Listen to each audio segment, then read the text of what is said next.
So we have Benjamin, him calling in from Alabama. He wants to explain how evil is good. I'm going to bring you on. Hello, Benjamin. Can you hear us? Hey. Okie dokie, sir. That is a bold-ass claim. Please do explain. Yeah. Well, I wanted to go over one or two things first before I got started. So I called in last week about slavery, and people in the comments, it was pretty funny, the comments I got on it. I explained the pros of slavery last week. But the reason I was calling this time is to explain how evil is good. And I know that sounds like a double negative, but I was going to try to explain. So whenever stuff happens to people, whether it's hurricanes or tornadoes, which I have personal experience with tornadoes, but and other natural disasters or even just everyday events, losing car keys, the outcome of that, it can teach people lessons. It makes people stronger, even through grief or death, or there's always a purpose to all of it. Death, for example, if it's that person's time to go, then there's that. If you get sick, it makes your body stronger. So there's a lot of pros to actual what would be considered bad or evil. Okay. Well, so that's often what's called the theodicy of the greater good, like the things that are apparently evil, in fact, serve a greater good purpose. I have some thoughts on that, but I'd actually like to throw it over to my co-host, Helen, first, see if you have any thoughts on this to get us started. So let me pose you a question. Do people have to go through, catastrophic events to learn lessons? Like what is the purpose of people going through really terrible things so they become a stronger person? Is there can't you do those things without losing your house in a hurricane? Because there is a little bit of a problem with that premise, indeed that, if terrible things happen to people, they're supposed to somehow grow out of it. But there are people that go through very challenging events and it actually makes their lives much worse. And they can't get back from it. They don't get the help that they need. So to me, it all depends on circumstance and what type of person you are. So is it worth to go through a terrible event to become a stronger, better person? So, two things. I didn't want to interrupt you. So, the bad things that happen to people, there's different levels to bad things that happen to people. So, for example, losing car keys, would teach somebody to hold on to their car keys more better. The second point that I wanted to make on that was that in the losing the house example, even if somebody loses their house due to a hurricane that's not in their control, it might have happened for a good reason. Maybe it was time for them to move away, have better opportunities someplace else. And in my case, here in my town, we got destroyed by tornadoes. There was 3 tornadoes in one day back in April of 2011. And my whole town got destroyed downtown. And a lot of people I knew left. But they also left and got better jobs and more opportunities, because even here, there's not much here to do. And we're slowly rebuilding downtown. But it's a process, and it teaches people patience. And patience is virtue. So I'm going to step in with a couple of thoughts here. Firstly, I'm strongly of the belief that people flourish in spite of trauma, not because of it. Trauma often does leave us permanently damaged, and a lot of traumas do not have an upside. For example, I don't care how much personal strength and fortitude and ability to deal with stressful situations better comes from a pair of parents losing their child to early onset cancer that takes them before they reach their second birthday. I can't think of any lesson worth paying that price. And it's a circular argument. We suffer to get better at dealing with suffering so we can do it better when we suffer more. Why is all that suffering necessary?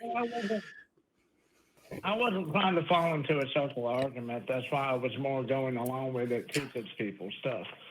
But are the lessons worth the price of the? Are the lessons worth the price of admission?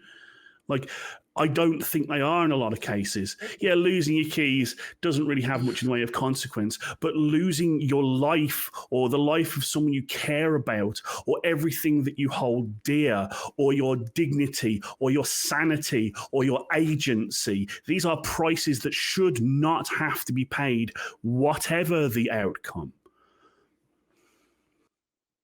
Well, I was going to bring up what I know some Christians would say, and which I'm considered, I guess, Christianity, but I'm like the old version of it, like that died off hundreds of years ago, the belief system that it was. But I would say, well, I'm going to say what other people would probably say to that, and say that but in the Bible, it talks about how the devil is a tester of faith. And anytime that something happens bad, and I know your example is pretty bad, the loss of a child, but there's always a reason for even the extreme bad. There's always a reason for it, whether it's to teach a lesson or to make somebody emotionally stronger, physically stronger. So let me cut you off there for a second, there, Benjamin. Is your God good? Not completely. I don't believe God is all good, because then okay. you get into the problem of good. Well, again, then he's a monster, and I hope, therefore, like a lot of the time, I want to know what's true, and if that God exists, I'd like to know if he does, and if you can prove it, give us evidence. That's fine. But I hope, beyond all hope, that megalomaniacal bully doesn't exist. And I have a question. If God isn't all good, what's the point of having a devil? Because if God is the arbiter of what is, what people learn, like if he does bring some kind of tragic event into somebody's life, to be like, well, this is a lesson you have to learn, rather than just coming down and saying, hey, you know what? Instead of you going through a horrific event, let me tell you, an opportunity that might come along if you move away from your town. Instead of sending a tornado in to force people to move out, you could have just come down and said, hey, you know what? Don't stay here because there's no job opportunities. I'm going to tell you where to go get a job, or fix what's happening right in that community. If you are all powerful and you have the ability to do this and you don't, then to me, I'm like, then you're just as evil as the devil, and you've already admitted that your God is not all good. So what's the point of having Satan? What's the point of having a deity that's capable of creating change but refuses to do so? It makes no sense. I was going to say, I don't think the devil's the bad guy. And here's why. So originally, Lucifer was the most wisest, beautifulest angel in all of creation. And when he fell, even while he's here on earth, which there's a couple of things that I'll say to that too, but his job was to test people's faith. That's why I believe it was Job. God told the devil to kill his livestock, give him boils, murder his family, and see if he still praises God. The other flip side to that is that The devil's not able to do anything that God doesn't allow him to do. So if the devil wanted to cause chaos, cause destruction, whatever the case may be, God is the one that's allowing that. It's not just the devil. So all that does deal with a lot of the problems that we usually have with the triomni God, and that's fantastic that you're aware of those issues. My question is, like, do you worship this God? And if so, why? Well, I wouldn't say I worship him. I would say I believe in a God. Whether or not that God is omnipresent or all good is irrelevant, because and I don't want to go into I'm drawing a blank on it now. The threat of hell. I'm sure you can tell me what the name of it is. I can't think at the moment. Yeah, it's just the damnation, threat of hell. Yeah. Yeah.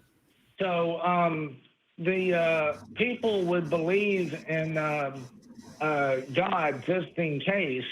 Which I guess I'm kind of that way, but not really, because I believe that Jesus was the Son of God, but Jesus also was a God in human form. And that's why I said my belief system died off a long time ago, because the one that is was more Middle Ages to early, I want to say 3rd to 4th century. And then after the Romans took over, burned half the books in the Bible and changed everything got screwed up anyway. What I would say, Benjamin, let me just jump in here, sir. Let me just quickly jump in. What I would say, Benjamin, is that I would recommend that you look at the reasons why you believe what you believe, because it sounds like you're a good, reasonable, and quite logical person. Like you recognize some of the flaws in some of the depictions and outlooks of Christians and the Christian God.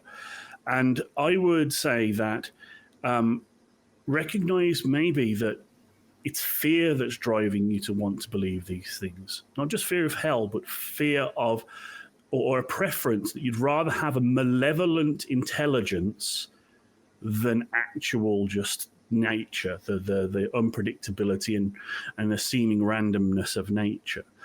So I don't see malevolence in the universe. I see nature running its course for good or ill. And ascribing these things to an intelligence, good or ill, I find that that tends to be the recourse of people who are afraid of the unknown. They'd rather have an evil dictator than no leader at all. Well, no, I believe in God based on personal experience and events in my life. But at the same time, I'm not afraid of God. I know a lot of Christianity, depending on the denomination, they believe that you're supposed to fear God, but yet God is loving, and that's contradictory. Which I'll point that out a lot anyway. But so I have a question though. If you said that you don't have a fear of God, but I think what Jamie's getting at that, and correct me if I'm wrong, that it's not the actual fear of a God. It is the fear that the universe is random and it doesn't give two shits about you, doesn't give two shits about me, doesn't give it. There is no purpose. Nature is just going to nature. There is no predetermination. There is no purpose for the way things kind of happen. And that can be very scary if there is no grand scheme to anything. It is just like, sometimes hurricanes topple people's houses. Sometimes, people are faced with very catastrophic things. And through that, they are, if they have the ability and will and get help to progress and become better. But that comes down to choice. It doesn't come down to some divine providence. And so I'm wondering if it's that fear that it is all random. There is no grand purpose to everything. It's just the way that things are. My belief system is pretty old-fashioned. I believe in limbo, which not a lot of denominations believe in limbo anymore, but I believe in limbo, heaven, and hell. I believe that the devil's on earth. I believe that he has control over certain things that God allows him to do, whether that's to test people's faiths or just cause destruction. Either answer to that would be sufficient. But that's my belief system. I also believe that God isn't entirely good, because if he was, there wouldn't be evil in the first place. Mm. So again, not a triharmony. But the telling thing you said that makes us think this, and Helen, you are correct about my standpoint on this. You said everything happens for a reason. No, it doesn't. Things happen because they happen. They have causes. There is such a thing as causality, but it's not like for an end, you know. And here's the thing. One of the things that I find most disturbing about ascribing these things to a higher power, be it malevolent or benevolent, like wonderful things happen to people all the time. We meet people that we fall in love with for the rest of our lives. We have wonderful experiences that change us in positive ways. It's not all evil in this world. There's plenty of good too. But by ascribing that to some higher power, we lose our agency. We are giving it away and saying, well, can't be helped, nothing we can do about it, when there is. If we just said, well, it's the will of the gods, we wouldn't have done things like discover penicillin. We wouldn't have learned medicine. We wouldn't have learned telecommunication. We wouldn't have tried to better ourselves, knowing that we are all we have and our effort is all we can do. We have one life and we have one chance to make it as good as we can, and there's no big daddy in the sky twiddling the knobs. And that's what gives my life meaning, to know that if I want this world to be better than it is now, I have to get off my ass and do something about it and encourage other people to do so. No God's involved. What do you think about that? Well, so the way that you look at it, you have one life. I still believe in an afterlife, but if you look at life in the lens of I only have one life, and after that I'm going into dirt and returning to nature and dust to dust, then that kind of puts you in a position where you have to rush or try to accomplish all your goals, bucket list, whatever you want to call it, before you die. And because you don't know when you're going to die, that just complicates things. Yeah. And also come to the acceptance that I'll never get everything done. Never. I will never be able to do everything I want. There is never going to be enough time. It's what's known as existential horror. Like the understanding of how small and weak and insignificant we are as compared to the rest of the universe can really cause you some mental trauma.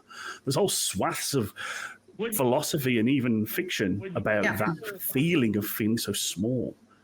But when you accept your place in the world and the scale of your life, you understand that, yeah, you might be a microscopic speck on a tiny blue ball in an insignificant part of an unremarkable galaxy, but you have friends and family and time to have wonderful experiences. And I urge everyone to let go of the fear of some internal judge wagging his big finger at you, and enjoy what you can and have a good life, improve things. I will say this, and I don't mean to cut you off, but I will say that I've been here for a long time. I've lived in this town for about 40 years. I grew up in the 70s and 80s and 90s, which I've always been a kid at heart, so I watched cartoons all throughout the decades.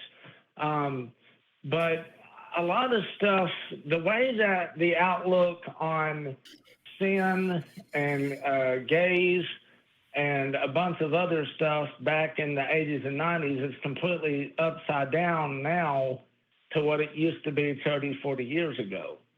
You know, and I don't know if that's because of the way the world has changed or outlook on things have changed. I was also going to ask you if you cared if I went into the pros of slavery just to get your take on it, because I went into it last week with the other two hosts. I actually was the backup host of that show, so I can already answer you. I watched the show, so I heard their argument. I have an answer for you, and you can refute. So you're saying that slavery is what wasn't all bad, and that there was advantages to the slave, and especially the indentured servitude. And my answer to that is that part of the price for being a slave or being a servant is the abrogation, the removing of my agency and free will. You can't quit. You can't run away. It doesn't matter how shitty my job is, how awful my boss is. I can give him the finger and tell him to get fucked. But you can't do that to your master, because if you do, they'll beat you. And that's why I don't like slavery as a concept. Even if I granted that I'm getting a roof over my head and food in my belly and work experience or whatever, like a really, really harsh internship. What would the alternative be? Starving to death? Not having shelter? I mean, you ask every slave rebel that ever broke their chains whether they prefer slavery or death. Yeah. And that's the thing is that, and that, like, Ben, I heard your argument last week, and I just don't understand the need to want to make slavery okay. I do not understand it. In any context, in any way, over time, slavery is horrible because it is basically saying that other groups or human beings are subsets. They're not complete people. And other people have the right to own them and use them for all sorts of things, whether it be sexual slavery, labor slavery, whatever it is basically saying, I get to decide what you do and what I can and cannot what to use your body for. That is slavery. And no way over time, any argument that somebody makes is going to make that okay. No, None. So I disagreed with the way that slaves was treated in that video. I said that in Exodus 21:20, where it says that you can beat your slave, I don't agree with that. And I said that in the video. I know that, but what I'm saying is that why even try to make even benevolent slavery?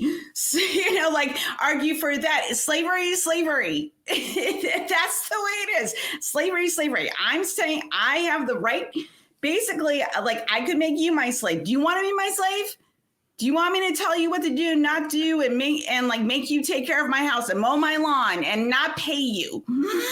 And you can't leave. You have no choice. You don't have agency. What? Even if I'm super nice. Well, my point is that in some ways it benefits. I mean, pros and cons, weighing the pros and cons.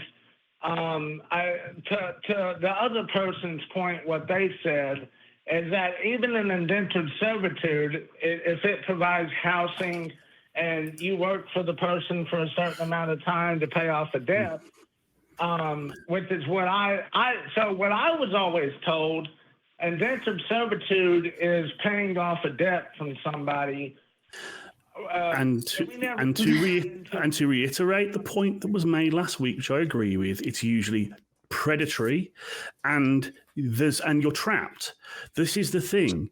If you're in indentured servitude, it's usually you are doing orders of magnitude more labor for what you get, and you can't leave. There's no out. You can't run away. You can't quit. You can't even say no. That's one of the wonderful things about an actual job, is if someone tells you to do something that you are morally against or physically incapable of, or something that's super dangerous, you can just quit. You can say, no, I'm not going to do that. And so all of the downsides to slavery that you say, oh, well, if you take away that, you're just describing work. You're just describing an internship, an unpaid internship. Like, and Ben, have you ever been a slave? No, not. So you're talking from a place of privilege. I bet if you talk to anyone that's been an indentured servant or ever been a slave and say, hey, do you prefer being a slave, even though you got a roof and food in your belly, or the ability, even though it might be harder, to make your own choices and to have agency over your own life? I guarantee 100% of those people would probably say, yes, I prefer having my freedom. I can't, maybe 99.9%. Okay, I won't say 100%. Okay, because that's, I don't want to make absolute proofs. But a majority of people, a good portion of all of us really like having agency, and we really like having the ability to make decisions for ourselves and not for anyone else to hold us to their will. I was gonna make a point on kind of the loopholes in the Bible for slavery, like the 7 years and you let the slave go free. I believe that was for Hebrew slaves only. And then the thing that, and I was going to debate Matt on this because Matt loves to debate slavery. Well, we don't actually love to debate slavery because we feel that the subject is closed. There is no defense, because I don't care if I'm going to be let go in 7 years. If I'm tired of being used as farm equipment after 7 days, I should be able to leave. So the whole, you must release your slaves, and also this whole two-tiered racism, basically, in slavery as well. That's bad. That's not a feature. That's a bug. That's still bad. So I really would discourage you from trying at all to defend slavery, because the only way you ever get to defend it is what happened last week, is to sand the edges off so much that you're basically describing work rather than slavery. Yeah, but I also said it benefited the economy at the time. Why? Which is never, ever a justification for something. You know what else benefits an economy? Fucking stealing shit, invading countries. My forefathers stole the world. It was great for the economy. We built so much cool shit. It's brilliant. Apart from all of the horrific things we had to do to hundreds of thousands and millions of people to get that economy. No, economy is never a justification. And I'm curious, why are you trying to justify this in any way? Why? What's the point? Because we know it's bad. So I don't understand why we're trying to do these mental gymnastics and trying to explain away slavery. Ben, I'm really trying to understand why you're trying to make an argument for this.